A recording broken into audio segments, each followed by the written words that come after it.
আমরা এখন আসছি কোথায় আসলে বন্ধু, তুমি একটু বলো আমরা এখন কোথায় আসছি? আমি চিনি ভাই। চেনো না ভাই? আপনি একটু বলেন কোথায় আসছি আমরা। আমরা আসছি 3 নং চরবেড়ি ইউনিয়নের। জোরে বলেন, শুনি না।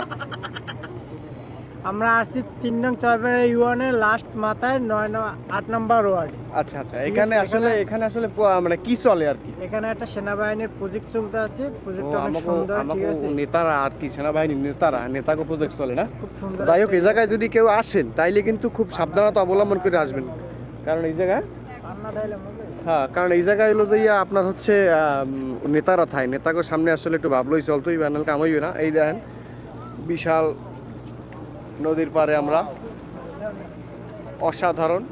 ওই আছে একজন, ওই সেনাবাহিনী দেখা যায়, আপনারা দেখেন কিনে করতে না, ওই কোনায় বই দিছে ওস্তাদে। তো যাই হোক, আমরা আসলে এইখান থেকে আপনাদের মাঝ থেকে বিদায় নিচ্ছি। আমরা আবার পরবর্তীতে আপনাদের মাঝে দেখা করব, ঠিক আছে? আল্লাহ হাফেজ, ভালো থাকবেন, বাই।